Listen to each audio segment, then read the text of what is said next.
While y'all continue to eat, I'm going to share a few things with you. I'm not going to actually preach. See, I did something really smart this morning. I'm sitting in a stool. So, see, my idea is if I sit in a stool, that I won't preach.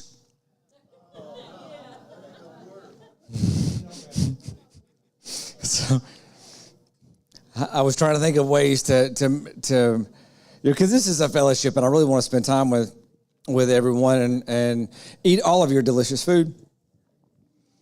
So if I preach too long, then the dessert table is going to be gone, and then we're going to have a problem because I'm going to have to go table to table and pick off your plates, and that's just rude. So I figure if I sit down, I won't be quite as long. We'll see. I just want to share with you, I'm not going to really so much, quote unquote,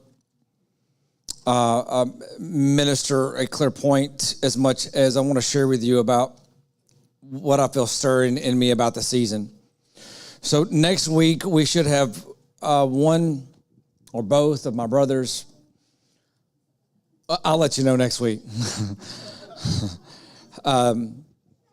They're trying desperately to get in town, so I will not be ministering next Sunday.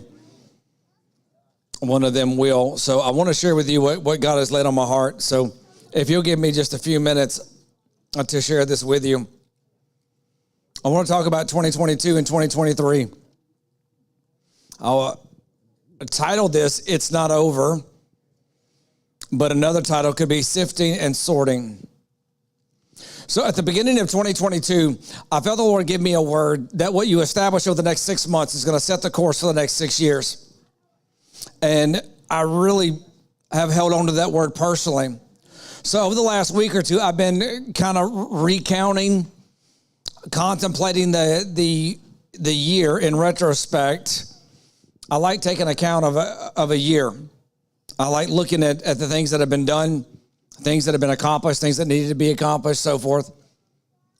And I can see so clear some things that are making much better sense. So the Lord gave me that word, and the first 6 months of the year, and I don't know if you can relate, with some of the most intense warfare I have fought. But we got victory over that warfare. But then you can look at the year, and as I was kind of playing this thing out, I saw the first 6 months as being such a massive amount of warfare. And then the next 6 months where it was an effort to walk in the victories that were secured in the first 6 months. Over the last 3 months, there's been a shift of something different. Now, back in July or August, I felt a looming, foreboding darkness. And I kept praying into this because I wanted to know what I was feeling. What I felt was that the last quarter of the year was going to be very dark. I saw like this dark cloud moving in. And so I was praying because I don't like seeing stuff like that. Okay, let me say that again. I don't like seeing stuff like that. So I was really praying because what I felt it was a national thing. I thought that there was going to be something tragic happen in the nation. But in reality, we had something tragic happen in this nation. And I'm not going to be opinionated so much on this. Ever since Joe Biden has been president, it has been a national crisis. The agenda that is working in this administration is the same agenda that was working 2,000 years ago. When Christ was about to be born, there was an antichrist spirit at work that was trying to abort the plan of God. Today, we see this same spirit at work trying to abort the plan of God. And that's what's happening in America. So I felt this darkness coming, and I thought it would be this national crisis, but that's not what I was actually picking up on. Sometimes we pick up on a prophetic sight or a prophetic word, and then we try to put an image to it, and we need to be careful not to paint for God. When we get a prophetic word, and then we try to put the picture to it, we are going to mispaint that picture every time. because we have an idea of what we think it should look like or the timing in which it should be. And that's not God's timing and not God's picture. He'll give us his picture when he wants to give us that picture. So as I was looking back over the last few months, the darkness, what I saw was the warfare. Have you felt an increase of the warfare in the last 3 months? I was talking to someone and I told them, I said, the warfare has been so intense over these last few months. I said, we're fighting so hard, and I'm trying to piece it together. And I said, but what I feel in my spirit is that the enemy is trying to reestablish, because the warfare has felt like the same battles that we got victory over. So when you get a victory in an area, you possess or gain a level of authority in that area. So when the enemy begins to come back in the same area, in the same attack, in the same way, then you have to question, did I not get the victory that I thought I did? Or did I not secure the authority that I thought I did? That's what I've asked myself in these last couple months. That's not it. It's like a foreclosure. When someone doesn't pay their mortgage, the bank forecloses. And then there is a period of time to which the resident stays in that house before they are physically removed from the property. So we fought these battles and we got a victory, and that was the declaration of foreclosure. That was telling the enemy, your authority and your right in this area is no longer valid. It has been revoked. But there's this period that the enemy lurked, waiting, because there's that window of time between the foreclosure notice and the foreclosure eviction. There's that window of time that the owner has the opportunity to get some legal standing to give them a right to remain on the premises.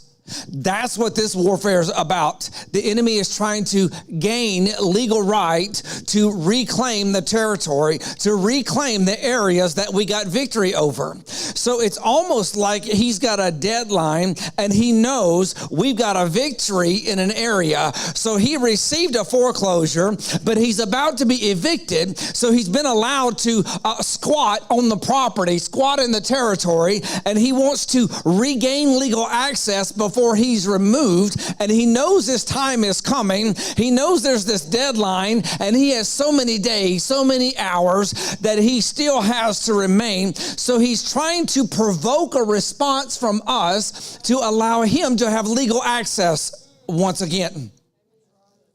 Do you know how encouraging that is?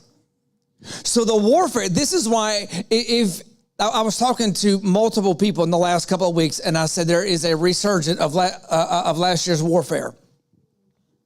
And I have had over and over and over people tell me, oh my gosh, yes, that's exactly what I'm fighting. Wow, this is the response, because everybody is having the same enemies come back again. It's the same spirits. It's because the enemy is trying to abort the victory we've already secured. So that means he's desperate. Do you know how I love to look at that in that way? That he's so desperate? Have you ever seen, I know most of you ladies probably don't watch too much UFC. Come on. Joy's like, no, I do. I was watching a fight one night, a UFC fight, and the two opponents, one of them seemed to be more skilled than the other. So he was running the fight the whole time. And in my thinking, I was like, this guy could probably take him out anytime he wanted. But then the other guy got a lucky hit, and it knocked this guy a little loopy. So he stood there kind of stunned, and the other guy was as stunned as he was. He was like, I did it. And he lunged in and began to hit this guy and knocked him out cold. So you had someone that everyone knew was going to win, lost the fight because he was stunned. How much more when we are on the side of the most powerful, when he stuns the enemy is loopy and he becomes desperate and he begins to just swing erratically because he's so desperate because he's losing. That's the fight that I feel. That's why it feels like the enemy has pulled out the stops, because he's trying to literally, in his desperation, fight to lay hold again. But he can only lay hold if we allow him. He's only able to do as much as we permit. That's why he has to have legal access. He can't just come in and by force do it. He has to have the legal right. So he provokes and he seeks and he sifts. So let me give you an example of two disciples. As I was praying on this and thinking about this, two things began to come back up over and over to me. I love Peter. Y'all know that. He's not my favorite person in Scripture. Outside of Jesus, David's my favorite. But Peter's in the top 10. I mean, I love seeing how this guy goes through so much, but yet emerges every time. So at one point, Jesus sits down with Peter. Actually, he's sitting down with the disciples, and he says, Peter, Satan has sought to sift you, but when you return, strengthen your brothers. I absolutely love this verse because Jesus not only knew that he was about to be sifted, but he also knew that Peter was going to pass the test. So actually what he said was, when you return. So he knew that Peter would fail and come back. But do you ever see Jesus sit down with Judas and say, Judas, Satan has sought to sift you? Maybe he did, but it's not in Scripture. Now, he did give warnings over and over and over. Jesus would foretell of his betrayal and foretell of what would become of the one that betrayed him. So Judas was present to receive the warnings, but Jesus never stopped and looked at him and point blank, Judas, Satan has sought to turn you. But he did with Peter. He said, Peter, Satan has sought to sift you, but when you return, strengthen your brothers. So why would Jesus be different toward Judas than he was toward Peter? Because he was not an equal opportunity employer. Jesus was not forced by the norms of society or the expectations of people, because Jesus looks past the outside and he sees the heart. So in John, it actually says, in John 13:2, it says, during supper, when the devil had already put in the heart of Judas to betray Jesus. It was already in Judas's heart. Jesus knew, even though he gave warnings publicly, Jesus looked at Judas and he looked past the outward exterior. He looked past the religious facade and he saw a traitor. Now, truthfully, Jesus knew this before he ever put Judas as a disciple. But Jesus gave Judas the opportunity to make the right decision or wrong decision amidst warning after warning. He also gave Peter the opportunity to make the right decision or the wrong decision. And Peter first made the wrong decision, repented, and made the right decision. And by the way, just a side note, failure does not disqualify anyone. If failure disqualified someone, there's not a person in the room that would be qualified. The religious mindset is to look at any kind of failure as a disqualification. But if you really want to look at it, a failure is a qualification. Think about it for one moment. do you learn more when you get it right, or do you learn more when you get it wrong?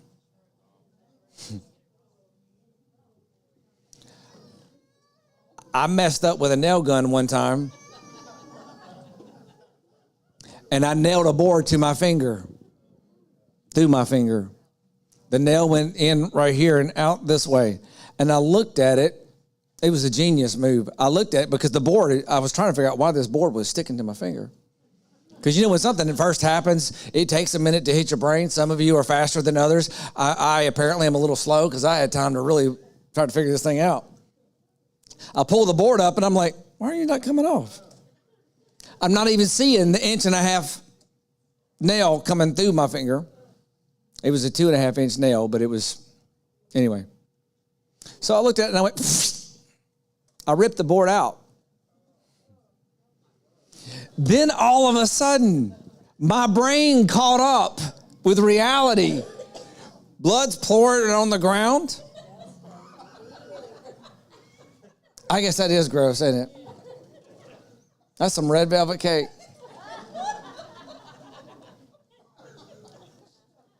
That's when reality hit me of what I'd done. Y'all gonna remember this one, see? I can tell you, every time I use a nail gun, I consciously pay attention to the angle that the nail goes in and the position of my opposing finger. Because sometimes we learn more from failure than we do success. So don't think that a failure in some way disqualifies you. We are the most qualified, not because of our successes or our failures, but because of the position of our hearts. So when Satan begins to examine Judas, what he found was a vulnerability of a traitor. Satan already had his cards. He already knew where Judas's vulnerability was. When he sifted Peter, he already knew where he was going to hit Peter because he already knew the vulnerabilities of Peter. Satan knows your weakness. Satan knows your button. He knows how to hit you. The way he hits you is not the way he's going to hit me. The way he hits me is not the way he's going to hit you. One person is oblivious to rejection. They are so self-confident and so self-loved that you cannot reject them enough for them to feel rejected. Someone else, you can't love them enough for them not to feel rejected because they are so controlled by a spirit of rejection. So Satan knows how to get you versus how to get me. He knows how to sift us. So Jesus tells Peter, you're coming into a time of sifting, and when you return, well, right now we've been in this season of sifting. So we fought to establish in the first 6 months, and we established in the spirit, and then we begin to walk the walking out of what we established, and then the enemy comes in to reestablish where he lost his authority, and that becomes a sifting because that attack is sifting through everything in us. It sifts our emotions, our strengths, our weaknesses. So now we come to a time of a sorting. There's a sifting where what's in our hearts is examined, and then there's a sorting where the wheat and the tares are separated, where the sheep and the goats are separated, when the shepherds and the wolves are separated. This is where we're coming into, is we're about to see the sorting.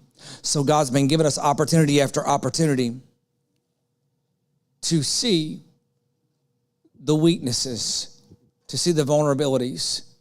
If you are hit with the thoughts, the responses that you used to have, that you got free of, that's the enemy trying to reestablish. What I feel is about to come is we are seeing a sifting and a sorting. Those that will respond to the sifting correctly will be healed in the sifting. Those that do not will be sorted away. What I see coming in this next season, and dates are important. Jewish dates, very important. Gregorian calendar, very important. But there's something very significant about the seasons, not the dates, the spiritual seasons. There's a shifting right now in this spiritual season because there's been this sifting and we are on the verge of this shift. So I was talking to someone the other day and I began to share some of this with them and they said, all I keep getting is the year's not over. Over and over. They said the year's not over. So I was actually talking to Angel about doing a podcast. And she said, I keep getting this over and over. Like, I can't stop. Like, you want to take a vacation for the rest of the year, but it's like, I can't in that mindset because it's not over. That's the same thing I've been getting. That's why the last few messages have been no turning around. And that was the last one. Just finished. Better finish well. That one about finishing. It's about pressing through and finishing what we've started. It's not over. This season's not over. So with the title, It's Not Over, I'm not saying that like it's not over, the enemy hasn't won. No, I'm saying that our fight's not over. To finish out this course, the enemy is still trying to sift in this season. Don't let him. He can't forcibly do it. This next season, what I see is there is going to be a massive coming together. The years and the years of things coming together to work a purpose. You remember the Karate Kid movie. I know that's a simplistic analogy, but I go back to this a lot. I don't know about the new ones. I don't watch those things. But the old one, he had him washing the car, painting the fence, sanding the deck. All these were moves that he didn't know it. And the kid's like, all you have me doing is working for you. And then he put him in a fighting position and he said, paint the fence. All of a sudden, everything that he had been doing that looked like it was completely separate, completely unrelated, all of a sudden it began to come together to make a full picture. What I see is past attacks, past seeds, past victories, past experiences, good and bad, things that have been done to you, things that you've gone through, all of these things. This is a coming together season where we will see God work. Romans 8:28, all things work for the good of those who love God and are called according to his purpose, where we will see the years and the years of things come together. Things that were started begin to come together. I began to look back over 2022 and I was like, God, I've been busy this year. I've made myself very busy this year, trying to accomplish as much as possible because I felt an urgency. But I was looking, I was like, God, well, I touched this, and I touched this, and I touched this, and I touched this, and I touched this, but God, I don't see. And I began to think about Abraham. Abraham was given a promise of the promised land, but he never actually took possession of the promised land. It was 400 years. God said, go where I tell you to go. Abraham said yes. So God tells him to go to Bethel. He comes to this place that was later named Bethel, and he builds an altar and worships the Lord. Not because God commanded him to, just because he worshiped God. And then God said, go east, go this way, go that way. All Abraham did was be obedient to the Lord. But in hindsight, by the end of his life, Abraham had marked off the territory that would be known as the promised land. He was going, and when he made an altar, when he worshiped the Lord on that place, it was marking it, it was painting it for God. And God was bestowing that to Abraham as his promise. So I've looked back over this year, and you can go back further, but specifically over this year, we've been marking a territory. So there's things that you've touched that maybe you didn't fully obtain. But we've been marking that territory. and this one, and this one, and this one, and this one. Now I feel we're moving into a time of seeing the manifestation of what we've marked, see the manifestation of what we've established. The enemy is coming to his deadline. So we established it, we set it, and it began to set the course, and the enemy was trying to abort it before it could be solidified. And now we have the choice not to let him. So this is going to be a season of a coming together. That's why the enemy is working so hard to tear apart. So watch in this time as you see things in your life come together. Watch and see as you see people come together. Watch and see as you see plans begin to come together. Visions come together. Miracles come together. That's what I'm feeling for 2022 and 2023. That's why the enemy has fought so hard. Satan never fights that hard unless there is a major significance of the season. If you feel like you're the only one that Satan is just picking on you, that it's not even a demon, it's the devil himself.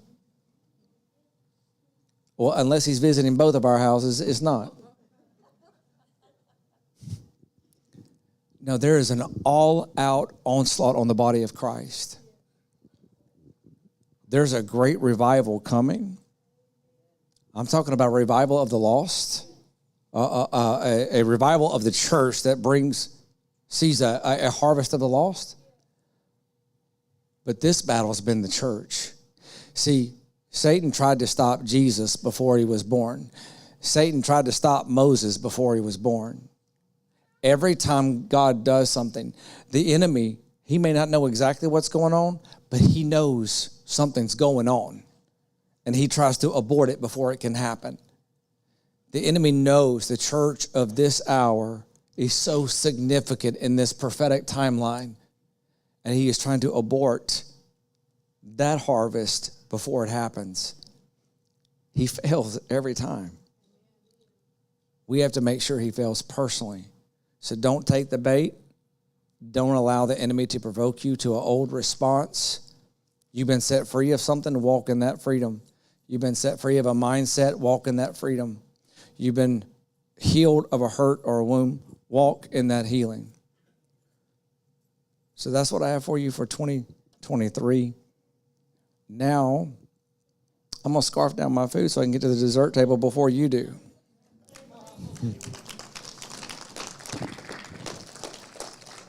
And Merry Christmas for those that will not be here next week. We are having church next Sunday, so if I don't see you next week, Merry Christmas.